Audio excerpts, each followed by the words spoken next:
یہ میرے رسول کریم علیہ السلام کی خدمت میں ایک شخص نے عرض کیا تھا، یا رسول اللہ صلی اللہ تعالی وسلم مجھے کوئی ایسی نصیحت کر دے کہ پھر مجھے کسی اور سے پوچھنے کی ضرورت نہ رہے۔ تو حضور نے ایک ہی جملہ کہا، فرمایا جب تو نے کہا نا کہ اللہ میرا رب ہے، پھر ڈٹ جا،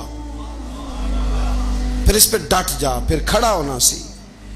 جب آپ میں استقامت ہوتی ہے، صبر ہوتا ہے، دیکھیں حالات جب بگڑے تو انہیں صحیح ہونے میں ٹائم لگتا ہے کہ فوراً ٹھیک ہو جاتے ہیں۔ آپ بیمار ہو گئے، تکلیف ہوئی، کوئی آپ کو بیماری لگ گئی، آپ ڈاکٹر صاحب کے پاس گئے، انہوں نے آپ کو دیکھا، ٹریٹمنٹ کی، پھر دوائیاں لکھیں، پھر انہوں نے آپ کو کہا کہ آپ کو 1 ہفتہ یا 1.5 ہفتہ دوائی کھانی ہے، یہ ایک شربت کی شیشی ہے، یہ ایک بوتل ہے، یہ ایک سیرپ ہے، 1 چمچ صبح 1 شام، اور پورا ہفتہ آپ نے استعمال کرنا ہے۔ اب آپ تو کہہ رہے تھے کہ میں نے ابھی ٹھیک ہونا ہے گھنٹے کے بعد، تو سارا نہ پی لوں، سیرپ سارا نہ پی لوں ابھی، اور 1.5 ہفتے کی دوائی ابھی نہ کھا لوں، تھوڑی تھوڑی کر کے بھی تو کھانی ہے نا، ساری کٹھی نہ کھا لوں، ہو جائیں گے ٹھیک؟ کیا خیال ہے آپ کا؟ نہیں ہوں گے۔ کیوں؟ اس لیے کہ جس ترتیب سے ڈاکٹر نے آپ کو بتلایا ہے، آپ کا وجود اسی ترتیب سے اسے قبول کرے گا، آپ کا جو وہ مرض ہے وہ اسی ترتیب سے بہتر ہوگا جس ترتیب سے ڈاکٹر نے، طبیب نے، حکیم نے آپ کو بتلایا ہے، اسی مرتب ترتیب سے آپ نے اس کو دوا کو استعمال کرنا ہے، تو اسی ترتیب سے وہ سارے معاملات ٹھیک ہوں گے۔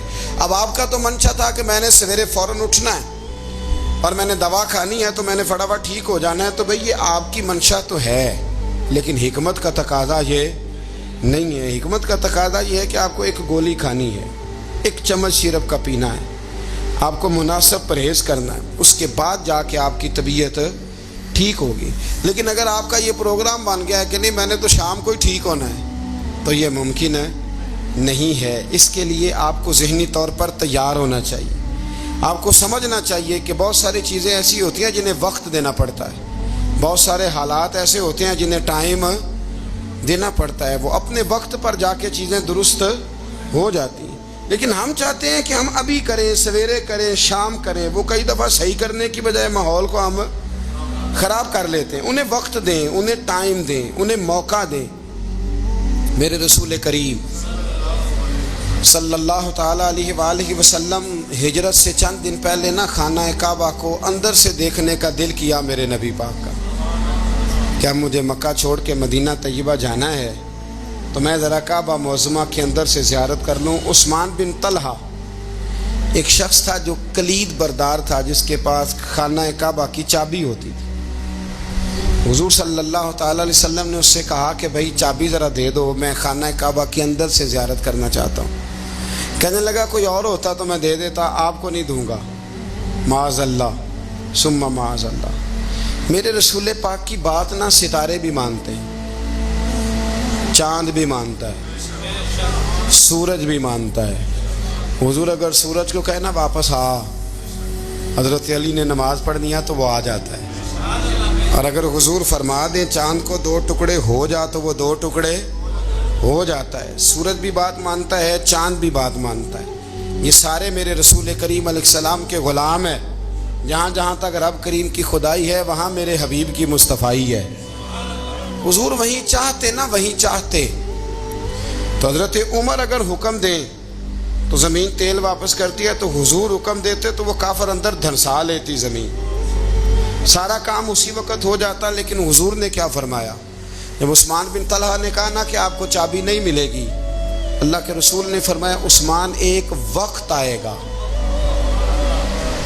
جب یہ چابی تجھ سے میں لوں گا، اور جس کو میرا دل کرے گا میں اسے دوں گا۔ ایک وقت آئے گا کہ یہ میں تجھ سے لوں گا، اور پھر جس کو میرا دل چاہے گا میں اس کو وہ چابی دوں گا۔ میرے نبی کریم رؤوف الرحیم سید عالم صلی اللہ علیہ وسلم نے وقت دیا۔ کتنا وقت لگا؟ 2 دن، 4 دن، 5 دن، 10 سال لگ گئے۔ حضور نے مکہ کو فتح کیا، حضور تشریف لائے، وہی چابی عثمان بن طلحہ کے پاس تھی۔ محبوب کریم نے بت توڑنے تھے، کعبہ کو ان سے پاک کرنا تھا، فرمایا لاؤ نا چابی کدھر ہے؟ عثمان کہتے ہیں حضور نے تو بات نہیں جتلائی، پر مجھے وہ لفظ یاد تھے کہ عثمان ایک وقت آئے گا، ایک، سمجھیے گا بات کو، ایک وقت آئے گا جب چابی میں لوں گا اور پھر جس کو میرا دل کرے گا میں اسے، پھر وقت آ گیا، پھر حضور نے چابی لے لی، پھر نبی پاک نے بت توڑے، پر قربان جاؤں مدینے والے محبوب کے طریقے پر، فدا ہو جائیں حضور علیہ الصلوۃ والسلام کے کمال درگزر پر۔ جب حضور فارغ ہوئے نا بیت اللہ کو صاف کر کے تو فرمایا کدھر ابھی عثمان بن طلحہ؟ وہ آئے تو حضور فرمانے لگے یہ چابی پہلے تیری خاندانی وراثت تھی، پھر میں نے اپنے وعدے کے مطابق لے لی، اب میں تمہیں واپس کر رہا ہوں، اب یہ چابی میں تمہیں واپس کر رہا ہوں، میں یہ چابی میں تمہیں دے رہا ہوں، لہذا اب تیری نسل سے بھی قیامت تک کوئی نہیں لے گا، میں تمہیں یہ چابی دے رہا ہوں۔ تو بھائی وقت کا انتظار کریں۔ اور عثمان بن طلحہ کہتے ہیں میں نے حضور کا یہ کمال کرم دیکھا تو میں کلمہ ہی پڑھ گیا، میں مسلمان ہی ہو گیا۔ وقت کو دیکھیں، وقت کا انتظار کریں، آنے والا ٹائم دیکھیں۔ ہم نا ٹائم نہیں دیتے، ہمیں جلدی بڑی ہے، کاروبار ٹھیک ہو جائے تو شام کو ہو جائے، بچہ تندرست ہو جائے تو پھر شام کو ہو جائے، مخالفین ٹھیک ہو جائیں تو شام کو ہو جائیں، ہمارے سارے کام شام سے پہلے، بلکہ جو ولی بننا چاہتا ہے وہ بھی کہتا ہے 1.25 گھنٹے میں بنا دو، لیٹ نہ کرو۔ کیونکہ بہت سارے تو کہتے ہیں یہ ایک نظر کریں، میں نے کہا آپ کوئی عمل بھی کریں نا، آپ تھوڑی محنت بھی کریں نا، کہتے ہیں ایک نظر کریں۔ ہمارے درویش کہا کرتے تھے کہ آج کل مرید کہتے ہیں نہ نماز پڑھاؤ، نہ روزہ رکھاؤ، نہ وظیفہ کراؤ، نہ کوئی اور کام کراؤ، سانو ایویں ہی بخشاؤ۔ تو بھئی اللہ نے خود 5 نمازیں فرض کی ہیں، رمضان کے روزے فرض کیے ہیں، زکوٰۃ فرض۔ تو جب اللہ نے ذمہ داریاں لگائی ہیں تو پھر کون ہے جو بغیر ذمہ داریوں کے آگے جائے؟ تو اپنی زندگی میں چیزوں کو سمجھے، غور کریں، وقت آپ کو دینا ہے، اور جب آپ وقت دیتے ہیں تو بہت سارے معاملات ٹھیک ہو جاتے ہیں۔ حضرت عمار بن یاسر بڑا شروع میں کلمہ پڑھا، ان لوگوں نے بڑی تکلیفیں اٹھائیں جنہوں نے آغاز اسلام میں کلمہ پڑھا، حالات اور طرح کے، میرے حضور کو بڑی اذیتیں دی جاتی تھیں۔ ابو لہب، عقبہ بن ابی معیط، یہ حضور کے 2 ہمسائے تھے۔ کچھ نفسیاتی تکلیفیں لوگ دیتے ہیں، ذہنی طور پر پریشان کرتے ہیں، مزاج ہوتا ہے۔ وہ دونوں کیا کرتے تھے، وہ سارا اپنے گھر کا کوڑا کرکٹ لا کے حضور کے دروازے پر پھینک جاتے۔ تو نبی کریم صلی اللہ تعالی وسلم فرماتے تھے کیا خوبصورت حق ہمسائیگی ادا کرتے ہو، کیا اچھا تم حق ہمسائیگی۔ اور دونوں طرف کے ہمسائے تکلیف دیتے، اذیت دیتے، حضور کو پریشان کرتے۔ حضرت عبداللہ ابن مبارک رحمۃ اللہ علیہ کا ہمسایہ بھی اسی طرح کرتا تھا، وہ اپنے گھر کا سارا گند کچرا اٹھا کے آپ کے گھر میں پھینک دیتا۔ 1 دن بھی پھینکا، 2 دن بھی پھینکا، 3 دن بھی پھینکا، 4 دن بھی پھینکا، 5 دن بھی پھینکا، مہینوں بیت گئے۔ ایک دن کہنے لگا میں روز کچرا پھینکتا ہوں، خود ہی کہنے لگا آپ کو تکلیف نہیں ہوتی؟ آپ فرمانے لگے میں نے ایک برتن رکھ دیا ہے، ایک جھاڑو رکھ دیا ہے، جب تو کچرا پھینکتا ہے تو میں اٹھا کے باہر پھینک آتا ہوں، اب تو بند نہ کرنا، اس لیے کہ مجھے عادت ہو گئی ہے، اب میں نے اپنے ٹائم میں سے نا ٹائم اس کچرے کو دینا شروع کر دیا ہے، اب تو بند نہ کرنا، اس لیے کہ مجھے اب اس بات کی عادت ہو گئی، اب میں روز اٹھاتا ہوں اور اٹھا کے ذرا باہر پھینک آتا ہوں، میں عادی ہو گیا ہوں تیری اذیت کا، اب میں تیری تکلیف کا۔ آپ میں سے بہت سارے لوگ شہروں کے رہنے والے ہیں، ہمارے دیہاتوں میں یہ ہوتا تھا کہ کسی بوڑھے بابے کو نا بچے چھیڑتے تھے، کبھی کبھی غلط کرتے تھے، ایسا کرنا نہیں چاہیے، لیکن بزرگ کو چھیڑتے تھے، تنگ کرتے تھے۔ کبھی وہ بچے نہ چھیڑتے تھے تو بزرگ خود کہتے تھے کہاں مر گئے آج سارے۔ اصل میں وہ پیار ہوتا تھا، وہ پیار لگ جاتا تھا، بتاتے نہیں تھے، لیکن علاقے کے بچوں کے ساتھ نا وہ غصہ ہوتا تھا، وہ چھیڑتے تھے۔ لیکن نا کئی دفعہ کوئی بندہ دشمنی کرتا ہے تو بندے کو اللہ کے قریب کر دیتا ہے، سجدے کا ذوق بڑھ جاتا ہے، عبادت کا مزاج بڑھ جاتا ہے، انسان کی طبیعت کے اندر خاص قرب آتا ہے۔ حضرت عمار بن یاسر رضی اللہ تعالیٰ عنہ فرماتے ہیں کہ بڑی تکلیف دیتے۔ حضرت عمار بن یاسر رضی اللہ تعالیٰ عنہ کی جو والدہ ہیں وہ اسلام کی پہلی شہیدہ ہیں، حضرت سمیہ ان کا نام تھا، اسلام کی پہلی شہیدہ۔ ان کے زیر ناف ابو جال نے نیزہ مار کے انہیں شہید کر دیا۔ حضرت عمار بن یاسر رضی اللہ تعالیٰ عنہ فرماتے ہیں کہ میرے والد کو اتنی تکلیفیں دی گئیں کہ وہ ان اذیتوں کی وجہ سے دنیا سے پردہ کر گئے۔ حضرت عمار بن یاسر کو خود کافر اتنا مارتے تھے کہ وہ اپنی حواس کھو بیٹھتے تھے اور ایسی باتیں کرتے تھے کہ سمجھ نہیں آتی تھی کہ یہ عمار بن یاسر بول رہے ہیں۔ اتنی سخت اذیت دیتے، اتنی سخت۔ دکھ قبول محمد بخشا، راضی رہن پیارے، دکھ قبول محمد بخشا، بس راضی رہن۔ اتنی تکلیف دیتے کہ حضرت عمار بن یاسر حواس کھو بیٹھتے، تکلیف میں آتے، بڑا سہا، بڑا برداشت کیا۔ ایک دن میرے رسول پاک تشریف لائے اور حضور نے کہا او آل یاسر میں تمہیں مبارک دینے آیا ہوں، رب کریم نے تمہارے لیے جنت میں مکان بنا دیے ہیں۔ حضور نے تمہارے لیے، اللہ نے تمہارے لیے جنت میں مکانات، تمہیں مبارک ہو، تمہاری اذیتیں، تمہاری تکلیفیں، تمہارے درد، تمہاری راتیں کام آ گئیں، مالک نے تمہارے لیے مکانات بنا دیے ہیں، حالات ٹھیک کر دیے ہیں، طبیعتوں میں بہتری آ گئی ہے۔ میرے محبوب کریم رؤوف الرحیم سید عالم نور مجسم شفیع معظم آقا دو عالم صلی اللہ تعالیٰ علیہ وسلم نے انہیں خوشخبری سنا دی۔ حضرت عمار کہتے ہیں پھر حالات بدلے، پھر میں نے جو مجھے اذیتیں دینے والے تھے میں نے انہیں گڑھوں میں گرتے دیکھا۔ آپ فرماتے ہیں ابو جہل کی لاش اٹھانے والا بھی بدر میں کوئی موجود نہ تھا، اور ابو لہب جو مجھے تکلیفیں دیتا تھا وہ مکے کے چوک میں مرا ہوا پڑا تھا، پر کوئی اس کے قریب جانے والا بھی موجود نہ تھا، کوئی نہیں تھا۔ آپ فرماتے ہیں وہ حالات بھی۔ حضرت عمار کا اپنا کیا حال ہوا؟ حضرت خالد بن ولید رضی اللہ تعالیٰ عنہ بڑے بہادر ہیں۔ حضور نے فرمایا یہ اللہ کی تلوار ہے، یہ اللہ کی، بڑے بہادر تھے، بڑے شیر دل تھے۔ فرماتے ہیں کبھی معذرت نہیں کرنی پڑی، کبھی جھکنا نہیں پڑا، کبھی کسی کی منت نہیں کی۔ اللہ نے طاقت اتنی عطا فرمائی تھی، ہمت، حوصلہ، صبر، استقامت اتنا دیا، کبھی کسی جگہ پشت نہیں لگی۔ لیکن فرماتے ہیں کسی وجہ سے نا ایک دن میرا عمار بن یاسر کے ساتھ کسی بات پہ اختلاف رائے ہو گیا، جھگڑا ہو گیا۔ توجہ ہے میری بات پر؟ فرماتے ہیں جھگڑا ہو گیا۔ ہمارا پتہ حال کیا ہے؟ ہمارا یہ حال ہوتا ہے کہ ہمارا جھگڑا ہو جائے تو خیر ہے، لیکن اگر پڑوسی کے بچے لڑ پڑے تو ہم کہتے ہیں اس کی روزی پاک نہیں، اس کی تربیت ٹھیک نہیں۔ ہمارا بھائیوں سے رٹا ہو جائے تو معاملہ اور ہے، کسی کا ہو جائے تو معاملہ اور ہے۔ میں بیمار ہو جاؤں تو آزمائش ہے، اور سامنے والا بیمار ہو جائے تو سزا ہے۔ پھر کیا ہے؟ بلکہ پنجابی کہنے نے کیتیاں نو پھڑیا ہے، یہی کہہ دیتے۔ اور میں بیمار ہو جاؤں تو آزمائش آگے جی اللہ کی طرف سے۔ ایسا نہ کریں۔ ہمارا فتویٰ اپنے حق میں اور ہوتا ہے، سامنے والے کے معاملے میں اور ہوتا ہے۔ حضرت عمار بن یاسر کی بات کر رہا تھا۔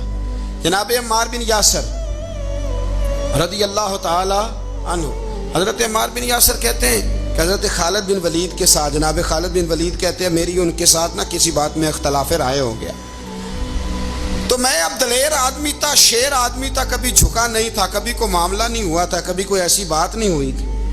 آپ فرماتے ہیں جب رائے کا اختلاف ہو گیا نا، بات ذرا آگے بڑھ گئی تو نبی کریم صلی اللہ علیہ وسلم تک بات پہنچی، تو میرا یہ خیال تھا کہ حضور میری بھی سنیں گے، عمار بن یاسر کی بھی سنیں گے، پھر حضور کوئی فیصلہ کریں گے، پر قربان جاؤں وقت بدل گیا ہے نا۔ اب بہت بڑے چودھری ہیں، بڑے سردار ہیں، بڑے سپہ سالار ہیں حضرت خالد بن ولید، پر وقت بدل گیا۔ تو حضرت خالد بن ولید کہتے ہیں جب میں نے نبی کریم کی بارگاہ میں بات عرض کی، حضور تک بات پہنچی، تو میرے مصطفیٰ نے موٹی سی بات ارشاد فرمائی۔ رسول کریم فرمانے لگے بھئی بات مختصر سی ہے، جس نے عمار کو راضی کر لیا اس نے مجھے راضی کر لیا، اور جس نے اسے ناراض کیا اس نے مجھے ناراض کیا۔ فرماتے ہیں بس میری قیمت پڑ گئی، میرا قد اونچا ہو گیا۔ حضرت خالد بن ولید کہتے ہیں میں نے بھی کہا اب بات کیا کرنی ہے، اب تو گزارش ہی کرنی ہے، اب مدعا کیا سنانا ہے، اب تو بات کرنی ہے۔ فرماتے میں آگے بڑھا، اور جیسے بھی ہوا میں نے حضرت عمار بن یاسر کو راضی کیا۔ حضرت عمار کہتے ہیں ایک وقت وہ تھا اور ایک وقت یہ ہے، جب دونوں وقتوں کو دیکھتا ہوں تو کہتا ہوں الحمدللہ رب العالمین، یہ ساری تعریفیں اس رب کے لیے ہیں جو تمام جہانوں کو پالنے والا. وقت دیں معاملات کو, ٹائم دیں. آپ دیکھیں اللہ تبارک و تعالیٰ بڑا کریم ہے. وقت کے ساتھ جب چیزیں تبدیل ہوتی ہیں اپنے ٹائم کے. حضرت بلال حبشی رضی اللہ تعالیٰ, بڑا مشکل نہیں, اکیلا آدمی, غریب آدمی, مکے کے سارے سرداروں کے قابو آ گیا. حضرت حسان, میں نے خود اپنی آنکھوں سے دیکھا, حضرت بلال کے گلے میں رسی ڈال کے بچے کھینچا کرتے تھے. یار خاصا مشکل کام نہیں. امیہ بن خلف ڈنڈوں سے مارتا ہے, آپ کے ہاتھ اور پیر چارپائی کے نیچے رکھ کے تو اوپر بیٹھے رہتے بڑی بڑی دیر. بڑی تکلیف نہیں, بڑی اذیت نہیں. لیکن حضرت بلال حبشی فرماتے ہیں پھر میں نے وہ سارے دکھ مٹتے دیکھے. وقت بیت گیا. وہی امیہ بن خلف ایک دن گھوڑے پہ تھا, گھوڑے اپنے کو تیار کر رہا تھا, لگام ڈال رہا تھا. حضور علیہ السلام گزرے تو فرمایا کیا کر رہے ہو؟ کہنے لگے اس گھوڑے پر بیٹھ کے آپ کو شہید کروں گا. تو حضور فرمانے لگے تیاری کر لے, تجھے قتل میں نہیں کرنا ہے. پھر جنگ کے موقع پہ نا ہلکی سی خراش لگائی رسول پاک نے اسے, یہاں گلے پہ. تڑپتا تھا, روتا تھا, سسکتا تھا. لوگ کہتے تھے امیہ کیا ہو گیا, اتنا سیانہ بندہ یہ کیا کرتا ہے؟ تو کہنے لگا تمہیں پتہ نہیں مجھے تکلیف کتنی ہے. ضرب تو چھوٹی ہے پر تمہیں پتہ نہیں لگائی کس نے ہے تو چھوٹی پر تمہیں خبر نہیں کہ لگائی کس نے ہے, کس نے یہ ضرب لگا دی ہے. پھر تڑپ کر سسک کر مرا. حالات بدل جاتے ہیں, حالات میں تبدیلیاں آ جاتی. ہم وقت نہیں دینا چاہتے. ہمارے اندر جو حوصلے کی کمزوری ہوتی ہے, ہمارے اندر جو وہ ایک بہت بڑا معاملہ ہوتا ہے کہ کسی بھی طریقے سے یہ معاملہ ختم ہو, کسی بھی طریقے سے شفا ہو, جلد از جلد ہم اس بات سے نکلیں, تو یہ بات ہماری درست نہیں ہے. ہمیں وقت دینا چاہیے. حضرت سیدنا عاصم بن ثابت بن قیس, بخاری میں بھی موجود ہے اور بھی بہت ساری کتب میں یہ روایت موجود ہے. حضرت عاصم بن ثابت بن قیس رضی اللہ تعالیٰ عنہ, آپ نے نا جنگ احد میں بڑی دلیری کے ساتھ آپ لڑے تھے. 2 لوگوں کو آپ نے قتل کیا تھا, مصافے اور حارث کو. ان کی والدہ سلافہ بنت سعد, سلافہ بنت سعد بڑی مالدار عورت تھی, بڑی تیز تھی.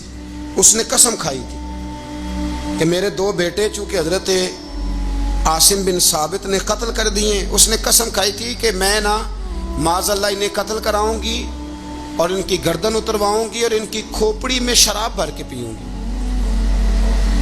جملے بولنے والے کئی دفعہ بڑا ہی بول جاتے ہیں. حضرت عاصم بن ثابت بن قیس رضی اللہ تعالیٰ, سلافہ بن سعد کہنے لگی کہ میرے بیٹے چونکہ انہوں نے قتل کیے تو 100 اونٹ دوں گی جو انہیں شہید کرے گا, اور پھر میں معاذ اللہ ان کی گردن اتروا کے کھوپڑی کے اندر شراب بھر کے پیوں گی. حضرت عاصم بن ثابت بڑے بہادر تھے, قابو نہ آ سکے. کافروں نے ایک چال چلی کہ مدینے سے کچھ مبلغ مانگے تبلیغ کرنے کے لیے. بطور مبلغ کو مانگا لیکن رستے میں بددیانتی کی, جھوٹ بولا, ظلم کیا, انہیں گرفتار کیا اور گرفتار کر کے معاذ اللہ تعالیٰ انہیں بیچنا چاہا. حضرت عاصم بن ثابت کہنے لگے میں میدان کا آدمی ہوں, میں قید ہونے سے لڑائی کرنے کو بہتر سمجھتا ہوں. میں کفار کا قیدی ہونے سے شہید ہونے کو فضیلت دوں گا. تلوار نکال لی, نیزے نکال لیے, لڑنے لگے. اب اکیلا آدمی اور سامنے درجنوں بیسیوں لڑنے والے, سب کا رخ جب انہی کی طرف ہوا تو حضرت عاصم بن ثابت بن قیس رضی اللہ تعالیٰ عنہ سمجھنے لگے اب شہید ہو جاؤں گا. تو آپ نے ایک دعا مانگی, کہنے لگے اے اللہ میرے بدن کی حفاظت کرنا, اے اللہ میرے وجود کی حفاظت کرنا. گویا میری لاش کی یہ بے حرمتی نہ کرے, اللہ حفاظت کرنا. شہید کر دیے گئے. جیسے ہی آپ شہید ہوئے تو اب وہاں تو منت یہ تھی نا معاذ اللہ کے گلا کاٹیں گے اور معاذ اللہ کھوپڑی میں شراب پیئیں گے. انہوں نے دعا کر دی یا اللہ حفاظت کرنا. آپ سب بھی دعا کریں یا اللہ ہماری حفاظت فرما, اے اللہ دنیا میں بھی حفاظت فرما, قبر میں بھی حفاظت فرما, حاسدوں سے, شریروں سے, مفسدوں سے اے اللہ حفاظت کرنا. یہ دعا فرمائی. جب آپ شہید کر دیے گئے نا, لاش مبارک قریب تھی, تو کافر گردن کاٹنے کے لیے آگے بڑھے تو سینکڑوں کی تعداد میں شہد کی مکھیاں آ گئیں، انہوں نے گھیرا ڈال لیا سارے وجود کو۔ اب کتنی کو مکھیاں اڑائیں، ایک کو اڑاتے ہیں 10 اور آ جاتی ہیں، 2 کو اڑاتے ہیں 10 اور ان کا خیال تھا شاید وجود کاٹنے آئی ہیں۔ وہ چلے گئے، کہنے لگے شام کو جب مکھیاں چلی جائیں گی تو دوبارہ آئیں گے، لیکن جب مکھیاں اڑی تو انہوں نے وجود کو چھوا بھی نہیں تھا، انہوں نے وجود کی حفاظت کی، دعا مانگی تھی، اے اللہ ان سے میری حفاظت فرما، مجھے ثابت قدم رکھ۔ مکھیوں نے وجود کو چھوا بھی نہیں، اور جب رات ہوئی تو نہ بادل تھے، نہ پانی تھا، نہ ہوا تھی، لیکن اللہ نے پانی بھیجا، بارش آئی، اور حضرت عاصم بن ثابت کی لاش کو بہا کے لے گئی، وجود بہا کے لے گئی۔ سویرے ڈھونڈتے رہے پر ان کا وجود کسی کو ملا، بعد مرن دے مکھڑا میرا ہو جاوے جے تازہ، پھر سمجھ لینا محبوب میرے نے آن پڑے ہے جنازہ، پھر سمجھ لینا محبوب میرے نے آن پڑے ہے۔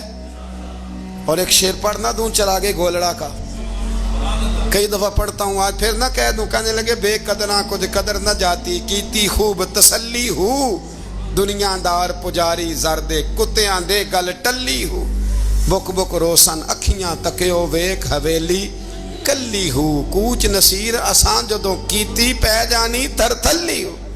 تو یاد رکھ میرے بھائی، جب آپ ثابت قدم، حضرت خباب رضی اللہ تعالی عنہ، بخاری میں ذکر ہے، کتب حدیث میں، کتب سیرت میں ذکر ہے، حضرت خباب رضی اللہ تعالی عنہ نے اس وقت کلمہ پڑھا جب ابھی 5 لوگ کلمہ پڑھتے تھے، کل بندے السابقون الاولون۔ آپ فرماتے ہیں جس عورت کا میں غلام تھا نا، ام انمار اس کا نام تھا، وہ مجھے بڑی سخت سزائیں دیتی تھی۔ آپ لوہار کا کام کرتے تھے، سلاخیں، آپ کو پتہ ہے لوہار سلاخ رکھتا ہے پہلے آگ میں بھٹی میں، پھر وہ جب پوری طرح تپتی ہے پھر کچھ بنتا ہے، لوہار کا کام کرتے تھے۔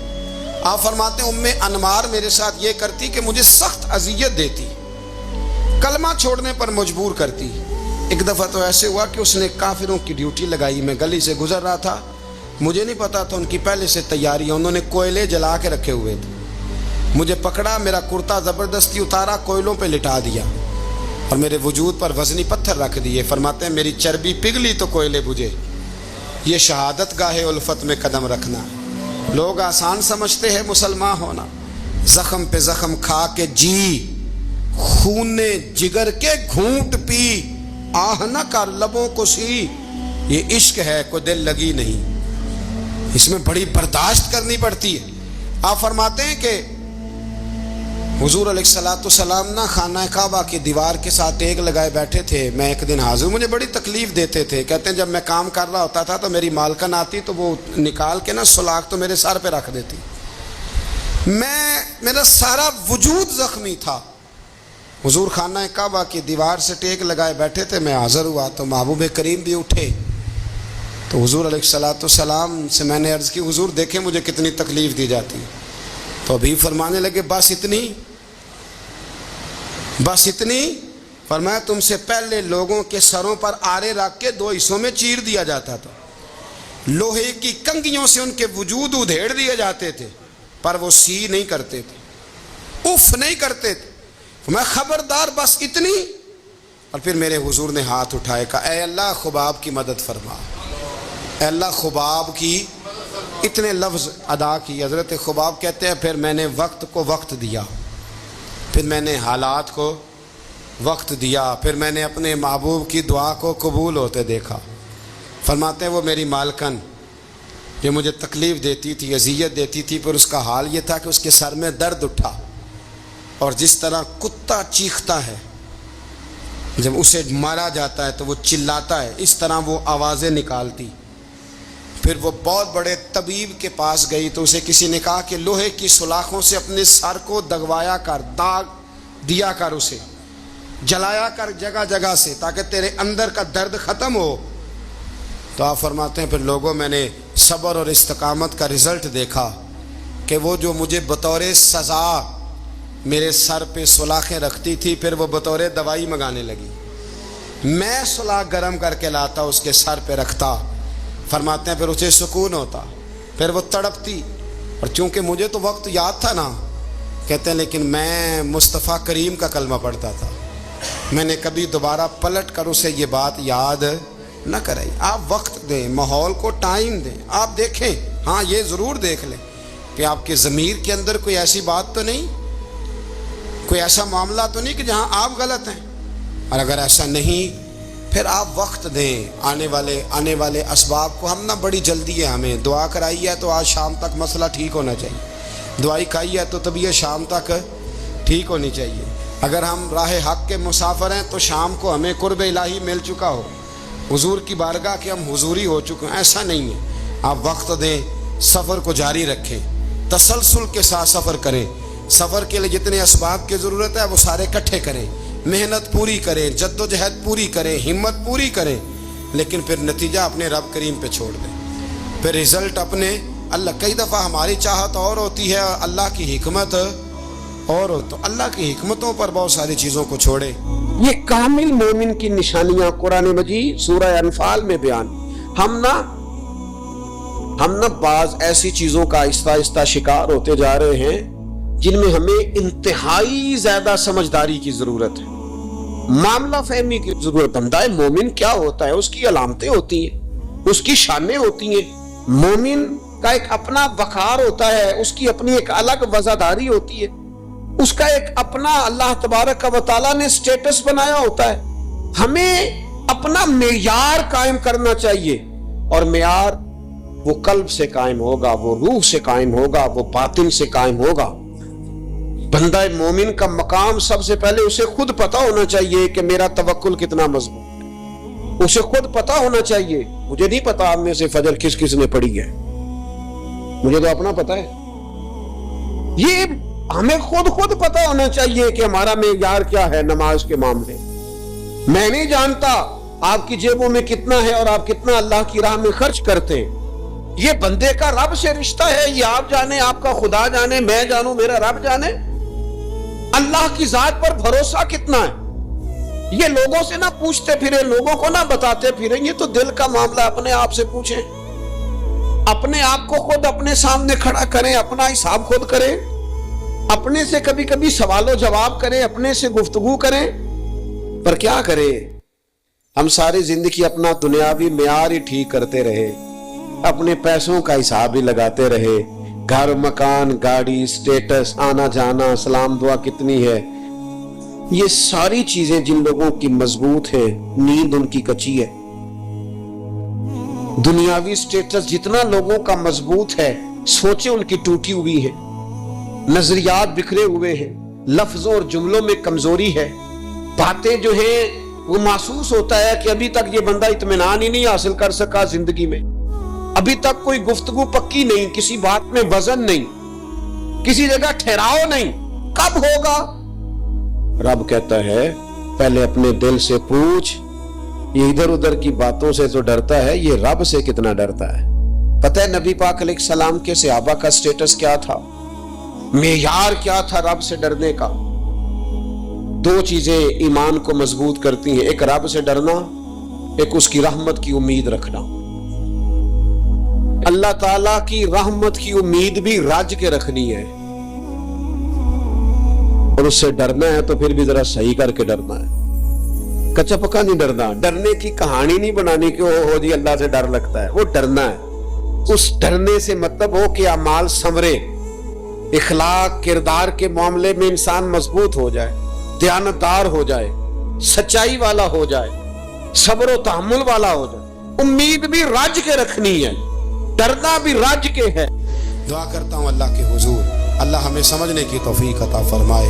آخر دعوانا الحمد